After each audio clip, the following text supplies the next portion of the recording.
Hello everyone, good evening to all of you. आशा करता हूँ आप सभी बहुत अच्छे होंगे। और आज की इस वीडियो में हम बोर्ड एग्जाम 2024 में सिंटेक्स टॉपिक से पूछे गए जो क्वेश्चंस हैं उनको कवर करेंगे। एक लंबे समय के बाद क्लास स्टार्ट हो रही है। कोई भी टॉपिक जो आपका रह गया हो वो कमेंट बॉक्स में आप बता सकते हैं। सारी प्लेलिस्ट अपडेट की गई है। 2023 तक की जितनी क्लासेस थी वो मैंने ऐड कर दी हैं 2024 की क्लासेस में, यानी कि जो भी प्लेलिस्ट, जैसे अभी आज ये क्लास हो रही है, अब आपके दिमाग में होगा कि सर ये तो 2024 वाले क्वेश्चन है, 2023 में, 2022 में, 2020 में जो क्वेश्चंस पूछे गए थे उनका क्या होगा। तो वो जो पूरी पहले की प्लेलिस्ट है वो इसके साथ ही ऐड करके मैंने एक सिंटेक्स की प्लेलिस्ट बना दी है।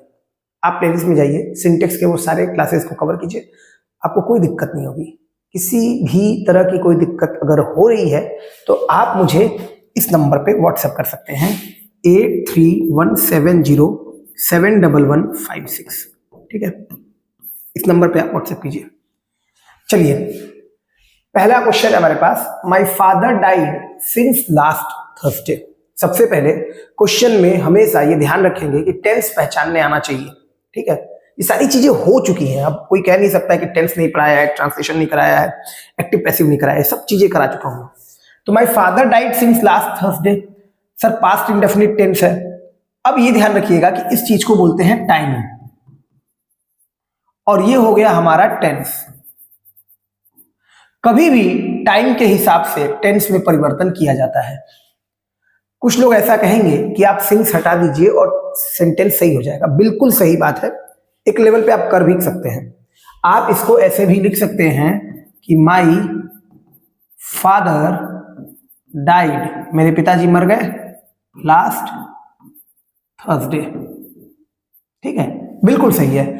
लेकिन कभी भी टाइम के हिसाब से टेंस बदलता है, टेंस के हिसाब से टाइम नहीं। हमने यहां पे क्या किया, टेंस के हिसाब से टाइम को चेंज कर दिया, जबकि टाइम के हिसाब से टेंस में परिवर्तन होना चाहिए। अब अगर ऐसा है तो सिंस और फॉर लगा होता है तो यहाँ पे पास्ट इंडेफिनिट टेंस नहीं बल्कि प्रेजेंट परफेक्ट या प्रेजेंट परफेक्ट कॉन्टिन्यूअस टेंस बनता है। जब भी सिंस और फॉर लगा होगा सेंटेंस में तो वहां पे पास्ट इंडेफिनिट टेंस नहीं हो सकता है, वहां पे प्रेजेंट परफेक्ट या परफेक्ट कॉन्टिन्यूअस टेंस होगा।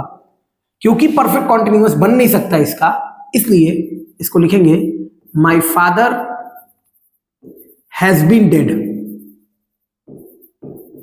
अब ये डेड एडजेक्टिव हो गया डाइड की जगह। कब से? Since last Thursday. बहुत बढ़िया क्वेश्चन था, मैं एक्सप्लेन कर रहा हूं, आप दोनों तरीके से कर दीजिएगा, सही हो जाएगा।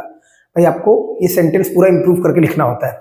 तो आप लिख दीजिए कि my father died last Thursday, बिल्कुल सही है।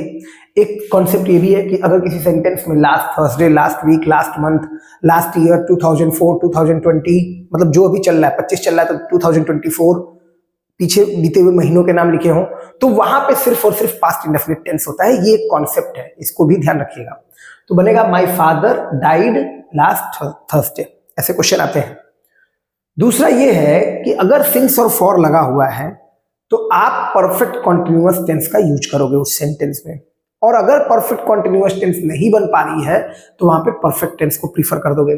क्योंकि यहाँ पे परफेक्ट कॉन्टिन्यूअस टेंस नहीं बन पाती, इसलिए मैंने परफेक्ट टेंस यूज कर दिया। My father has been dead, die को मैंने एडजेक्टिव बना दिया डेड सिंस लास्ट थर्सडे। अगला क्वेश्चन देखिए, he does not obey to my words, वह मेरी बातें नहीं सुनता है। ध्यान रखिएगा, ओबे माई वर्ड्स होता है। ओबे माई वर्ड्स का मतलब बातों को सुनना है ना। ओबे योर पेरेंट्स कहा जाता है, अपने माता पिता का मतलब आज्ञा का पालन करो। तो यहाँ पे ये जो टू प्रीपोजिशन है ना, इसकी गलती है। अब आप पूरे सेट्स में देखोगे कम से कम प्रीपोजिशन के ऊपर आपसे अगर टोटल 14 क्वेश्चन हैं तो कम से कम 7 से 8 क्वेश्चन प्रीपोजिशन बेस्ड आते ही आते हैं। ठीक है, ही डज नॉट ओबे माई वर्ड्स, ध्यान रहेगा। Knowledge is even more preferable than riches. ठीक है, ये एक छोटी सी गलती है, यहाँ पे RICHES होगा। बुक में टाइपिंग एरर हुआ है, इस बात के लिए मैं जरूर कहूंगा कि बुक में जो टाइपिंग एरर है नेक्स्ट टाइम ये ऐसी एरर नहीं होगी। बहुत माफी चाहता हूं, हो सके तो माफ कर दीजिएगा।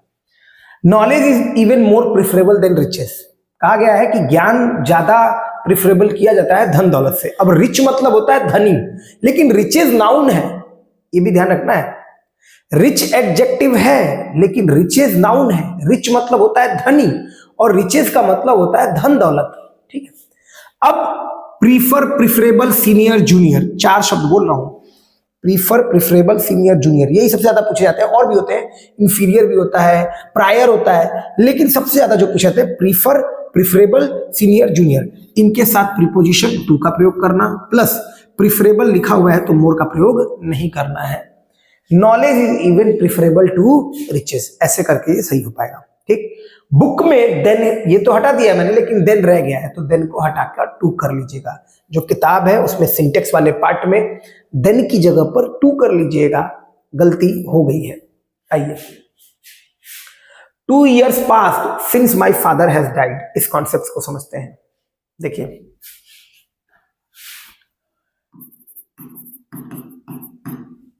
जब से वह गया है उसने मुझे कॉल नहीं किया है,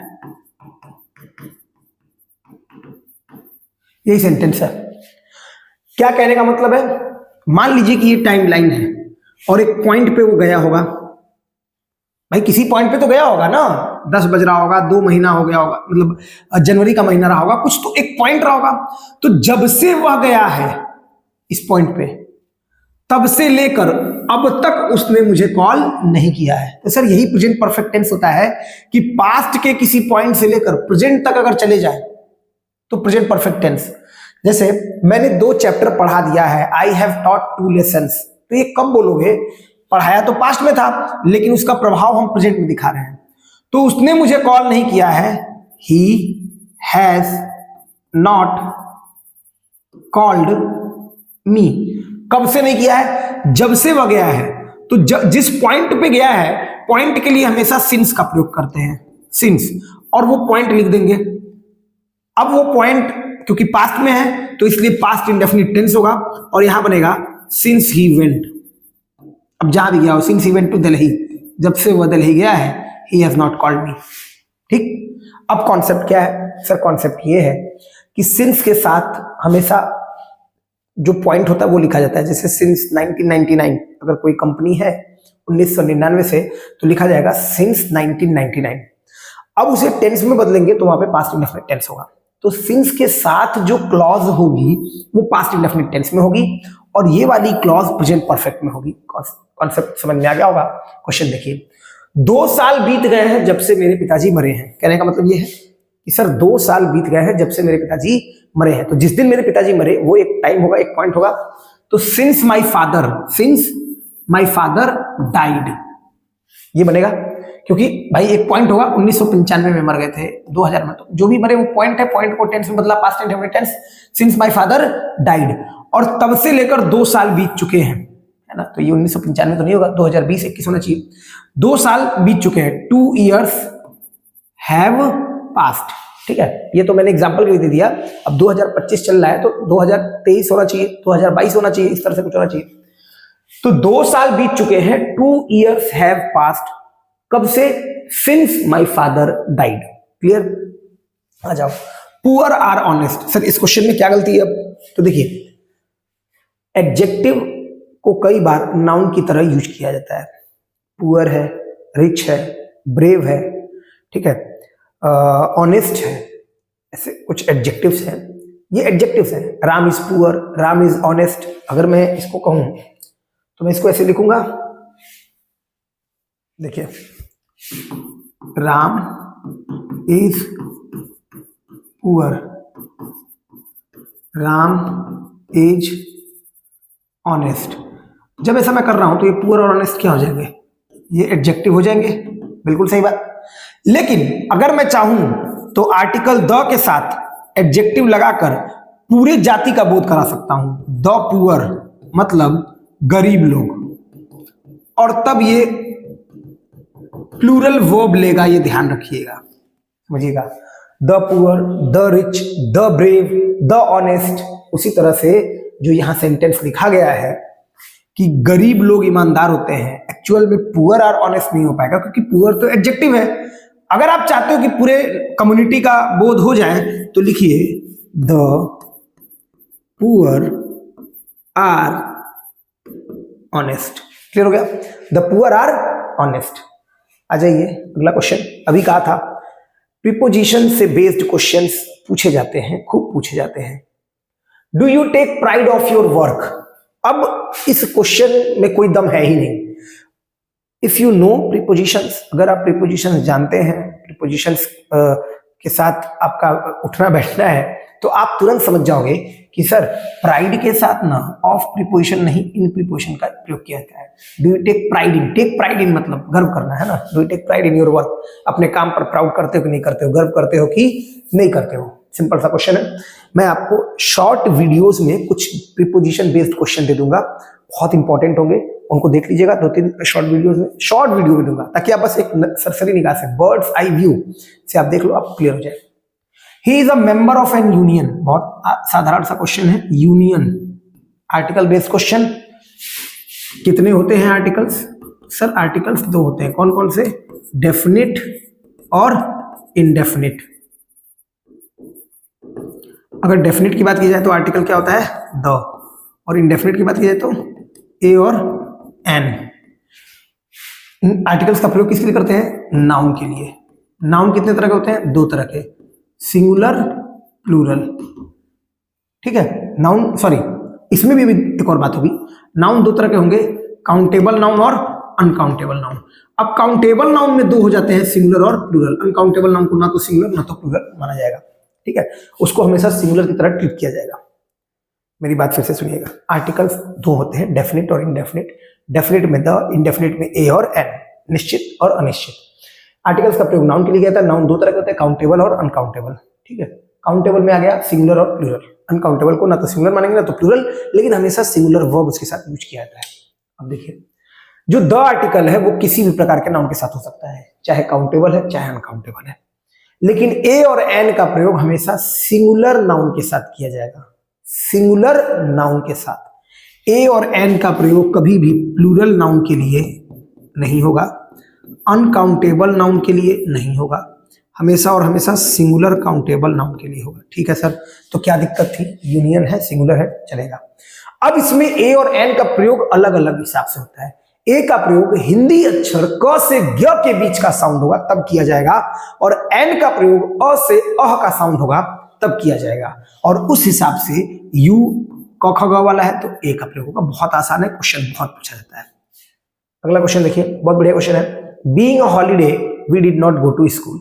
इस क्वेश्चन को समझने के लिए एक कॉन्सेप्ट समझते हैं। इसी को, being hungry the beggar stole my lunch. भूखा होने के कारण भिखारी ने मेरा लंच चुरा लिया। अब ये देखिएगा सर, बीइंग हंग्री जो लिखा है ना, इसको पार्टिसिपल फ्रेज कहा जाता है। बीइंग हंग्री, अब भूखा कौन है सर? तो सर भूखा तो भिखारी है, और चोरी भी किसने किया?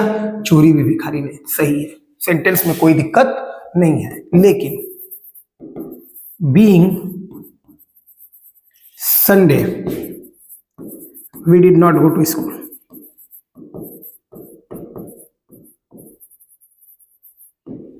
सर ये पार्टिसिपल फ्रेज है।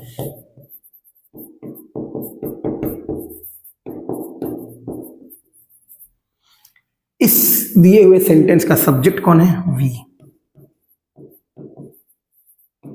स्कूल कौन नहीं गया? हम। संडे कौन नहीं है? हम। अरे अरे अरे, हम तो कभी संडे हो नहीं सकते हैं। जब ऐसा हो जाएगा तो यहां पे एक अलग से सब्जेक्ट लगाना होगा, इट। अगर ये सब्जेक्ट पार्टिसिपल के लिए भी और इस सेंटेंस के लिए भी काम कर रहा है तब दिया हुआ सेंटेंस सही है। बहुत आसान तरीका है। और अगर ऐसा नहीं है तो सर वहां पे इट सब्जेक्ट लगाया जाएगा। जैसे कि being a holiday we did not go to school, वही सेंटेंस लिख दिया है। हॉलीडे होने के कारण हम स्कूल नहीं गए। तो ये बताइए, हम स्कूल नहीं गए, क्या हम ही हॉलीडे हैं? ऐसा हो सकता है? नहीं। तो इस सेंटेंस को आप करेक्ट करके लिखोगे, it being a holiday we did not go to school. ठीक है, बहुत आसान सा क्वेश्चन था, बहुत अच्छे से समझ में आ गया। If he will come I shall teach him, बहुत बढ़िया क्वेश्चन है। आइए, if he will come I shall teach him. ध्यान रखना है, इफ जो है ना ये कंजंक्शन है। इफ क्या है? कंजंक्शन। अब एक क्लॉज ये है, एक क्लॉज ये है। जो कंजंक्शन होते हैं वो दो तरह के होते हैं, कोऑर्डिनेट कंजंक्शन और सबऑर्डिनेट कंजंक्शन। कोऑर्डिनेट कंजंक्शन में आता है fan boys, for and nor but और येट सो। इसके अलावा बचे हुए कंजंक्शन ऑलमोस्ट सबऑर्डिनेट कंजंक्शन होते हैं। इफ एक सबऑर्डिनेट कंजंक्शन है, जो कंजंक्शन होती है उसके साथ लगी हुई क्लॉज वही क्लॉज होती है, तो ये लिखा जाएगा सबऑर्डिनेट क्लॉज। अगर यहां कोऑर्डिनेट कंजंक्शन होता तो इसको बोलते कोऑर्डिनेट क्लॉज, और ये हो जाएगा मेन क्लॉज, जिसको कि आप प्रिंसिपल क्लॉज भी कह सकते हो। ध्यान सुनिएगा, अब पूरी बात क्लियर हो गई आपको। दो क्लॉजेस को जोड़ने के लिए एक कंजंक्शन चाहिए, और ये हमारा इफ कंजंक्शन है। एक क्लॉज है ही विल कम, एक क्लॉज है आई शैल टीच हिम। लेकिन जब भी सबऑर्डिनेट कंजंक्शन होगा, जब भी सबऑर्डिनेट कंजंक्शन होगा, तो उसके साथ लिखी हुई क्लॉज सबऑर्डिनेट क्लॉज होगी, और उसमें विल शैल का प्रयोग नहीं किया जाएगा अगर आप फ्यूचर की बातें कर रहे हो तो। सबऑर्डिनेट कंजंक्शन के साथ लिखी हुई क्लॉज सबऑर्डिनेट क्लॉज होगी, और उस सबऑर्डिनेट क्लॉज में फ्यूचर की बात करने के लिए विल और शैल का प्रयोग नहीं किया जाएगा, उसे प्रेजेंट इंडेफिनिट में ही लिखा जाएगा, और लिखेंगे इफ ही कम्स, अगर वह आएगा। अब कहोगे सर ये कैसे हो गया? हम तो वह आएगा तो हमें लिखना पड़ेगा ही विल कम। यहां कोई कंजंक्शन नहीं है, यहां कोई बाधा नहीं है, यहां कोई आपको परेशान नहीं करेगा। सही है, ही विल कम एकदम सही है, कोई प्रॉब्लम नहीं होगी। लेकिन यदि वह आएगा तो यहां पे ये कंजंक्शन लग गया है सबऑर्डिनेट कंजंक्शन। इफ लग जाए, व्हेन लग जाए, अनलेस लग जाए, तो ये इन्हीं तीन के साथ सबसे ज्यादा आता है, इफ, व्हेन, अनलेस। इनके साथ आप फ्यूचर की बात करने के लिए इस वाली क्लॉज में विल और शैल का प्रयोग नहीं करोगे, उसको प्रेजेंट इंडेफिनिट में लिखोगे, ये चलेगा। ये दूसरी क्लॉज है, ये मेन क्लॉज है, ये प्रिंसिपल क्लॉज है, इस पे किसी का वश नहीं है, लेकिन इस पे वश है इस कंजंक्शन का।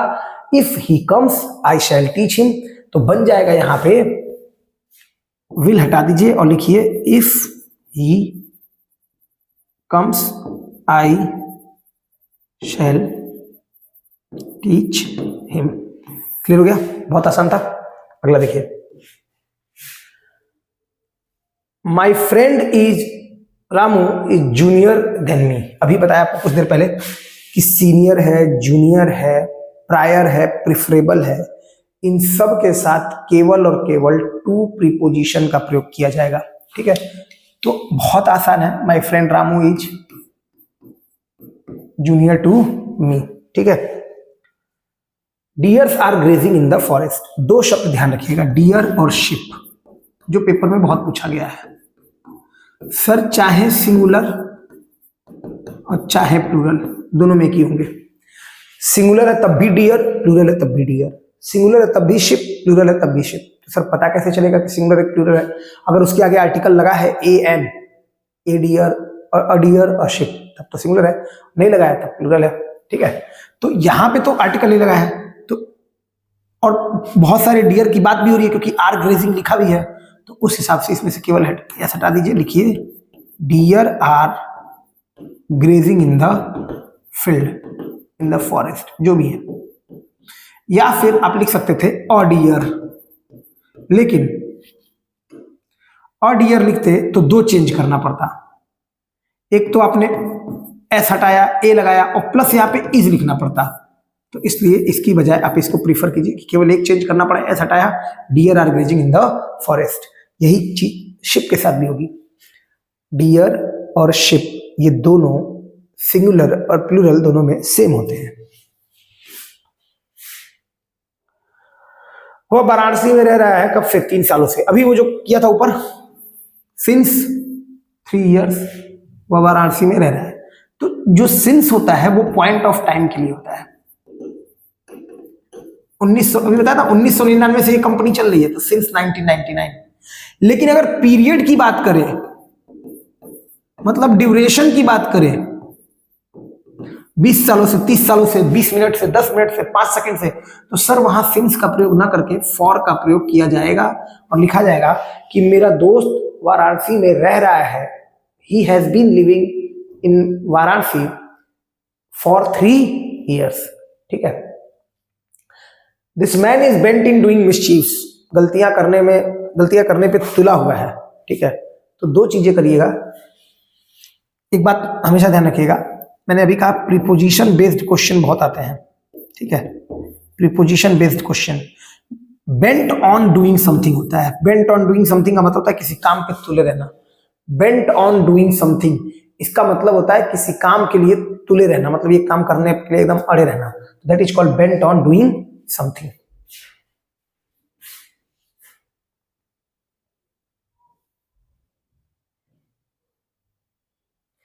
एक और कॉन्सेप्ट देखिए। अब क्या होगा कि इस साल जो पेपर आएंगे ना, आपको इसी कॉन्सेप्ट से क्वेश्चन मिल जाएंगे। Each day and each hour, each के साथ जब भी कोई चीज जोड़ी जाएगी हमेशा उसके साथ लिखा हुआ वर्ब सिंगुलर वर्ब होगा। वैसे तो अगर लिखा जाए राम एंड सीता इज या आर, तो सर आर लगेगा, इज नहीं लगेगा। Ram and Sita are playing. ठीक है। अगर लिखा जाए राम एंड सीता इज या आर, तो वहां पे आर लगेगा। एंड के साथ 2 कंजंक्शन, एंड कंजंक्शन के साथ 2 सब्जेक्ट जुड़े हुए हैं तो प्लूरल हो गया, आर लगेगा। लेकिन each day and each hour, तो ध्यान रखिएगा ईच के साथ जुड़े होने की वजह से यहाँ पे प्लूरल ना होके सिंगुलर होगा और लिखा जाएगा ब्रिंग्स, यही इसमें था। और प्रोनाउन भी आपका सिंगुलर हो जाएगा, his duty. Each day and each hour brings his duty, हर दिन हर घंटा उसकी ड्यूटी लेकर आता है। ठीक है। Brings his duty. ईच के साथ, एवरी के साथ सिंगुलर नाउन सिंगुलर वर्ब का यूज किया जाएगा।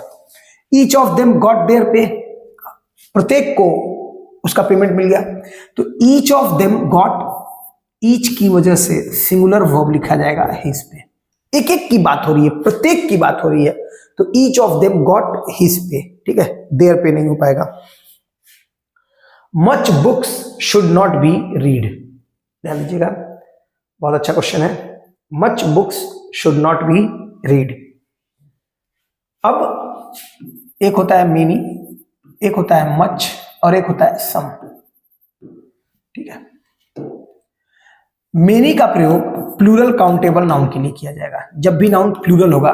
मच का प्रयोग अनकाउंटेबल नाउन के लिए किया जाएगा। लेकिन सम का प्रयोग चाहे प्लूरल है और चाहे अनकाउंटेबल है, दोनों के लिए किया जाएगा। जैसे मेनी बुक्स, लेकिन मेनी वाटर नहीं लिख सकते क्योंकि वाटर अनकाउंटेबल नाउन है। मच वाटर, लेकिन मच बुक नहीं लिख सकते। उसी तरह से सम के साथ सम वाटर भी सही है, सम बुक्स भी सही है। बस बहुत आसान सा कॉन्सेप्ट था। Much books should not be read की जगह पे many books should not be read, और ये मॉडल का पैसिव है। बहुत सारी किताबें नहीं पढ़ी जानी चाहिए। Many books should not be read. The manager deprive the principal with all powers, manager ने प्रिंसिपल को उसके सारे अधिकारों से वंचित कर दिया। डिप्राइव के साथ लगने वाला प्रीपोजिशन ऑफ है, डिप्राइव ऑफ। ये प्रीपोजिशन आपने पता कहां पढ़ा है? डीप वाटर वाले चैप्टर में है शायद, कि उसको डिप्राइव कर दिया उसके बहुत सारे चीजों से, जैसे वो स्विमिंग नहीं कर पा रहा था, बोटिंग नहीं कर पा रहा था, शायद थोड़ा बहुत ध्यान आ रहा है मुझे तो। ठीक है, देखिएगा एक बार। ठीक, चलिए नेक्स्ट क्वेश्चन देखिए।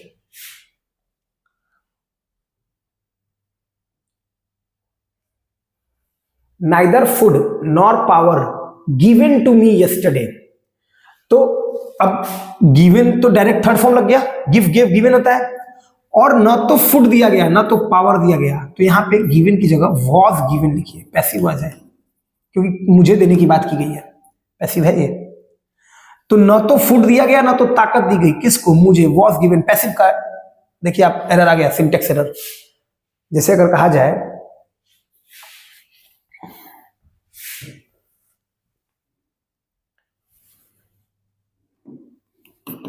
he called by his mother, तो आपको पता है कि सर उसने अगर बुलाया होता तो बाई हिज मदर क्यों लिखता, तब यहां से बाई हटा देता, और नहीं तो पक्का यहाँ पे ही वॉज कॉल्ड हो जाएगा। उसी तरह से न तो फूड दिया गया, न तो ताकत दी गई, किसको, उसको, मतलब मुझे, यस्टरडे, कल, वॉज गिवन हो जाएगा। You, he and I, sir ये होता है सेकंड पर्सन का प्रोनाउन, ये होता है थर्ड पर्सन का प्रोनाउन, और ये होता है फर्स्ट पर्सन का प्रोनाउन। तुम, वह और मैं अच्छे दोस्त हैं, are good friends, no error. इसमें कोई करेक्शन नहीं है, ये क्वेश्चन पेपर में पूछा गया था, इसमें कोई करेक्शन की जरूरत नहीं थी, क्योंकि प्रोनाउन रखने का जो क्रम होता है वो 2 3 1 होता है। ध्यान से सुनिएगा, पहले सेकंड पर्सन, फिर थर्ड पर्सन, फिर फर्स्ट पर्सन। लेकिन अगर कहीं गलती अपराध की बात हो तो फिर इसका क्रम 1 2 3 होता है, क्योंकि गलती हमेशा सबसे पहले अपनी स्वीकारी जाती है, फिर दूसरे की और फिर तीसरे की। तो इसलिए जब तक कोई गलती की, अपराध की बात ना हो, तब तक ये 2 3 1 क्रम रहेगा प्रोनाउन का, और अगर किसी गलती अपराध की बात हो रही है तो फिर यहाँ पे 1 2 3 हो जाएगा। Except he, all were presents, सभी लोग प्रेजेंट थे, है ना। तो एक्सेप्ट ही नहीं, एक्सेप्ट हिम, क्योंकि, और यहाँ पे प्रेजेंट्स मत करिएगा, प्रेजेंट लिखिएगा, उपस्थित एडजेक्टिव है। एक्सेप्ट है ना, तो एक्सेप्ट हमारा प्रीपोजिशन है, प्रीपोजिशन के बाद आने वाला नाउन प्रोनाउन, ये कई बार बता चुका हूं कि अगर कोई प्रीपोजिशन है तो इसके बाद आने वाला नाउन या प्रोनाउन इस प्रीपोजिशन का क्या बन जाएगा सर, ऑब्जेक्ट बन जाएगा। ठीक है, क्लियर है। तो प्रीपोजिशन के बाद आने वाला नाउन प्रोनाउन इस प्रीपोजिशन का क्या बन जाएगा, ऑब्जेक्ट बनेगा। अब अगर राम है तब तो कोई दिक्कत नहीं है, लेकिन अगर प्रीपोजिशन के बाद कहीं आपने ही लिखा है तो गलत है, आपको हिम लिखना पड़ेगा, ऑब्जेक्टिव केस। अगर शी लिखा है तो गलत है, आपको हर लिखना पड़ेगा। अगर दे लिखा है प्रीपोजिशन का तो गलत है, यहाँ पे देम लिखना पड़ेगा प्रीपोजिशन के बाद। इसीलिए गिवन टू मी लिखा था उस क्वेश्चन में। यहाँ पे देखिए टू प्रीपोजिशन है तो टू आई नहीं हो सकता है, टू मी। उसी तरह से एक्सेप्ट ही नहीं हो सकता है, एक्सेप्ट हिम, सभी लोग प्रेजेंट थे, ऑल वर प्रेजेंट। ठीक है, और कुछ क्वेश्चन है, 20 हो गए, हाँ अभी इतने हैं। आइए, अभी कहा आपसे प्रीपोजिशन बेस्ड क्वेश्चन, आप देखिए आई एम टायर्ड इन नहीं, आई एम टायर्ड ऑफ, बहुत बार पूछा गया है। I am tired of doing this, मैं एक काम करके थक चुका हूं, I am tired of doing this. Water एक अनकाउंटेबल नाउन है तो एस नहीं लगेगा, और अनकाउंटेबल नाउन के साथ सिंगुलर वर्ब का यूज किया जाता है। पता है अभी, ना तो सिंगुलर ना तो प्लूरल, इसको नहीं मान सकते, लेकिन सिंगुलर वर्ब होती है। तो water is necessary for being human beings, है ना। वाटर जरूरी है ह्यूमन बींग्स होने के लिए, for being human beings. I who is your teacher will teach you, तो ये जो हु है ना, ये रिलेटिव प्रोनाउन है, और रिलेटिव प्रोनाउन के पहले जैसा सब्जेक्ट होगा उसके हिसाब से उसकी वर्ब लिखी जाएगी। यहाँ पे I who am your teacher will teach you, मैं जो आपका टीचर हूं आपको पढ़ाऊंगा। तो I who am your teacher, who relative pronoun है। अगर लिखा होता हु आर यू तो हु यहाँ पे इंट्रोगेटिव वर्ड होता है, क्वेश्चन पूछेगा, लेकिन यहां पे ऐसा नहीं है। I who am your teacher will teach you. Always speak the truth, ये फ्रेज है। टेल अ लाई होता है, क्योंकि झूठ बहुत सारे होते हैं तो झूठ निश्चित नहीं होते हैं, टेल अ लाई। सच एक होता है, सच निश्चित हो गया, speak the truth. Tell a lie, speak the truth, बस। तो ऑलवेज स्पीक द ट्रूथ, इस पे भी एरर आ जाता है। देखिए, अब इस क्लास में मैंने आपसे कोई बातचीत नहीं की, लगभग 30 मिनट्स के आसपास की क्लास होने जा रही है। इन 30 मिनट्स में मैंने आपको 24 क्वेश्चंस एक्सप्लेन कर दिए। पेपर में यही इंपॉर्टेंट है कि आपसे कोई ज़्यादा बातचीत ना हो और क्वेश्चंस को एक्सप्लेन कर दिया जाए। आगे ऐसे ही क्लासेस मिलती रहेंगी। इसकी प्लेलिस्ट अब अपडेट हो जाएगी, आपको प्लेलिस्ट दिख रहा होगा सिंटेक्स का, उसमें प्रीवियस ईयर के और भी क्वेश्चंस हैं, आप उनको देख लीजिए, कोई डाउट नहीं रह जाएगा बेटा।